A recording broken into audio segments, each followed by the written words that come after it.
पूर्णपणे कुठेही तिथं चूक होणार नाही हे बघायचं. आणि ते झालं की लगेच बारामतीतल्या कुठल्या कुठल्या जमिनीचं काढायला लागले.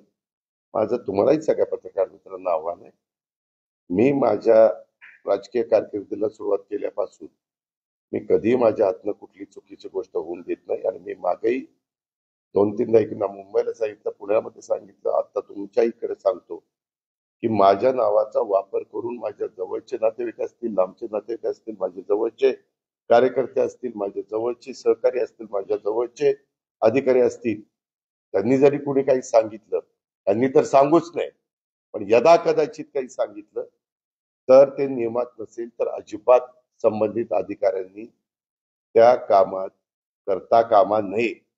अजिबात कुठलाही दबावला ते बळी पडता कामा नये हे मी स्पष्टपणे सगळ्या माझ्या क्लास 1, क्लास 2, क्लास 3 या सगळ्या अधिकाऱ्यांना पण आवाहन करतो. आणि IAS ऑफिसर जे कोणी वरिष्ठ अधिकारी त्यांना पण सगळ्यांना आवाहन करतो. आता पत्रकार मित्रांनो, तुम्हाला माहिती आहे, बारामती तालुका खरेदी विक्री संघ मेडत इथं गट क्रमांक 414/1 जमिनीच्या बाबत काहीतरी आरोप झाले.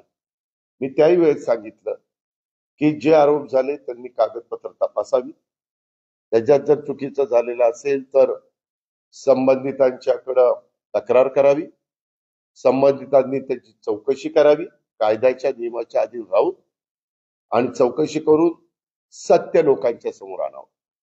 आता ही 25/3/1994 रोजी जिल्हाधिकारी पुणे यांनी तहसीलदार कार्यालयामार्फत जमीन मिळणे कामी खरेदी विक्री संघाने प्रस्ताव दिला होता. कधी 94 साली.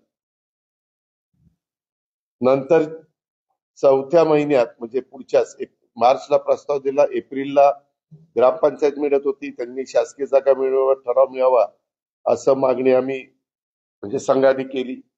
15/4ला विषय नंबर 7 मध्ये ती 5 एकर जागा देण्याबाबतचा ठराव झाला, कारण ग्रामपंचायतीच्या हद्दीत जागा पाहिजे असेल तर त्यांचा ठराव लागतो.